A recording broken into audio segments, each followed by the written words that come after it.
Hello guys, welcome back to the channel. It's Haru here again. Um, this is not a Yu-Gi-Oh video.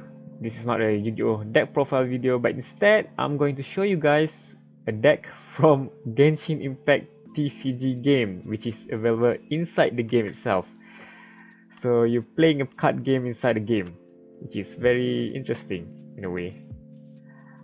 So it's been almost a day already of playing this new side game, and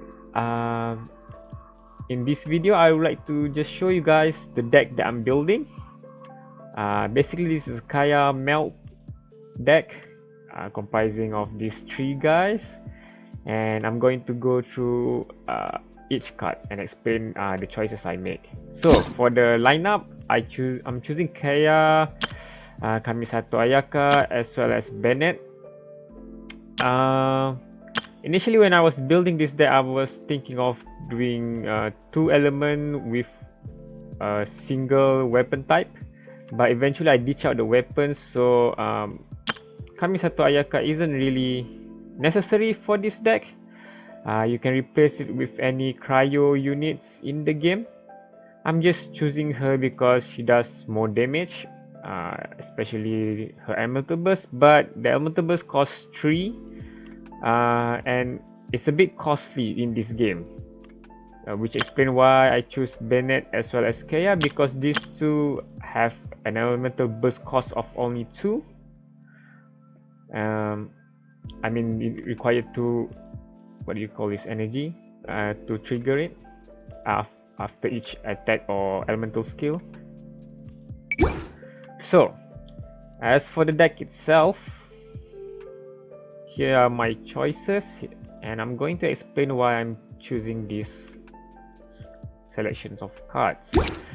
Now first, for artifact, we have instruction cap. After character triggers an elemental reaction, create one elemental die that matches this character elemental type. Now this is a cryo and pyro deck, and these two elements will always create any reactions unless your opponent is Dendro for cryo and I don't know, maybe Geo. Yeah, so this artifact, once you use it on a character, is almost guaranteed to apply its effect, which is why I put it at 2. By the way, 2 is the maximum card number per deck that you can put. The second one is Broken Rhymes Echo. When you use it on a cryo character, you can spend 1 less cryo die. Only 1, as well as Witch Scorching Head, also only 1. There's an upgrade version of these two artifact, but again the cost is too high. You want to use the die for other actions or other cards that you want to use, so that's why I'm choosing these two at 1. Next is Liwe Harbor Wharf. This is a very good card. At the end phase, allows you to draw 2 cards at the cost of only 2 die, and you can use this 2 times. And since there's no like location removal, or like this is a field spell if you're playing Yu-Gi-Oh, so no field spell removal, this card will stay on the field until you spend the usage. Right now I only have 1. I'm going to add 2 more. Again, draw power is always a welcoming thing in a deck, any type of game. Next is Jade Chamber. Is okay, another location card, another field spell. Roll phase. 2 of the starting element die you roll are always guaranteed to match the element type of your active character, meaning if I activate this, which only costs 1 die, I'm guaranteed to have either a pyro or cryo die, and that is always welcome. I might add another one for consistency, but I think 1 is enough for now. A down winery. When you perform switch characters, spend 1 less elemental die. So this deck live or die by its switching and triggering its elemental reactions. So I add 2 of this location cards so that your switching is almost guaranteed a free action without using any die. Next is Favonius Cathedral. I think this is a free card. Is heal at the end phase for 2 HP and only heals your active character. It has a usage of 2. I would recommend you to switch this card with another card that is much more useful for healing. I'm not so sure the name. I'm gonna put it on the screen because that card heals any of your character that is damaged, so it's much more useful. But then again, healing is not really that important, and I only add 1 to this deck. Catherine, oh my, this card is good. It is a support card, companion, cost 2 die, black die, which means it doesn't have to match. When you perform switch character, the switch is considered a fast action instead of combat action. What does it mean? It means that after you switch, you can make another action, make another turn, instead of just ending your turn like the usual. So 2, obviously. Temayas comes with 2 transmutation material when played, and face gain 1 transmutation material. When playing an artifact, if possible, spend transmutation material equals to the cost of the total artifact and equip this artifact for free. Basically, you allow the artifact to be used free, and it's not really that important. It's a one-off, but it's nice to have. Tabi, when playing a location support card, spend 2 less elemental die. I added 2 for this deck because I really want to activate my location spell, my location card, sorry, as quickly as I can, and by using Tabi, I can basically summon it for free. Sorry, I'm using Yu-Gi-Oh term in describing this deck profile. It's a bit odd. Lieben. Now, people are saying this card is broken. At the cost of 0, it is quite a good card. End phase, collect your unused elemental die, max 1 of each element type. When action phase begin, if this card has collected 3 elemental die, draw 2 and create Omni. Yeah, the second half of the effect is good. It allows you card advantage as well as more die for usage. But this card is slow. I think the quickest you can is maybe in 2 turns before you can activate this effect, and usually at 3 turns, because you really want to use your die as much as you can usually.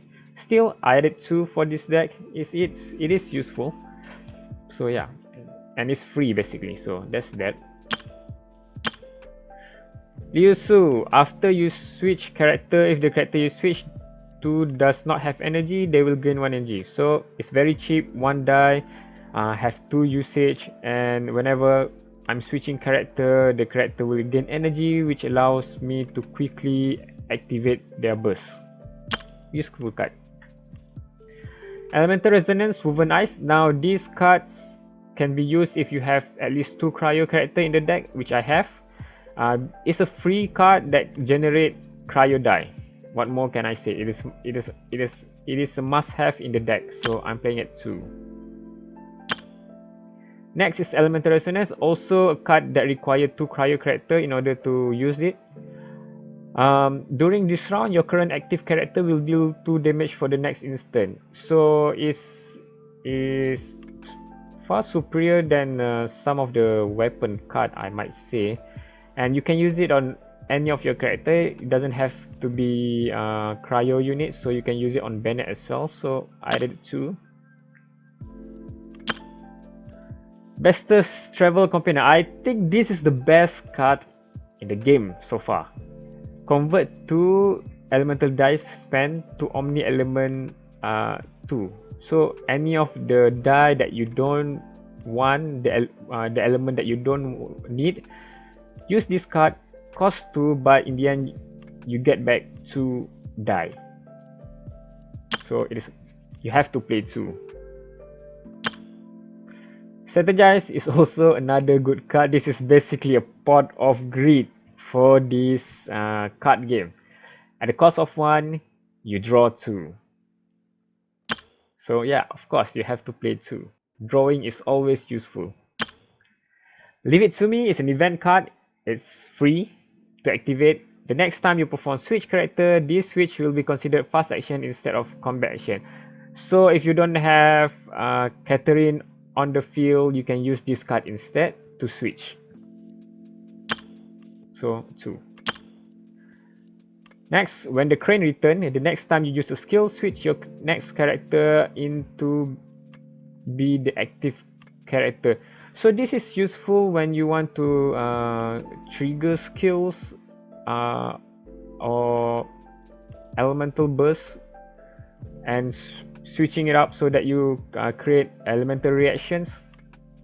It's hard for me to explain it by words, but I do have to say it's a very useful card if your deck revolves around switching and triggering elemental reactions. Yeah. Last, I believe, is Send Off. Choose one summon on the opposite side and destroy it. This is just a how do you say it? Just a side tag. You don't really need this card. It costs a lot to die, but it's a black die, which means it doesn't have to. It doesn't. You don't need to have a matching die to activate it, and you can basically destroy one summon such as Oz and destroy it. You can replace it if you want to. I play it as a one-off. So yeah guys, that's it. Quick video of the deck that I'm currently building and playing in Genshin Impact TCG. If you like, I might show you guys some showcase on how this deck works in the future. Just let me know in the comment section below and leave a like. It does help with the growth of the channel. That's it guys, thank you for watching and I see you guys in the next video. Thank you for watching this video. You can help support this channel by clicking on the like button, dropping a comment down below and subscribe to the channel for more content. There's also a link in the description down below to tcgplayer.com and inkgaming.com. I also have few awesome playmat designs at inkgaming, so be sure to check it out. Check out these few recommended videos as well. Thank you once again for the support and I see you guys in the next video.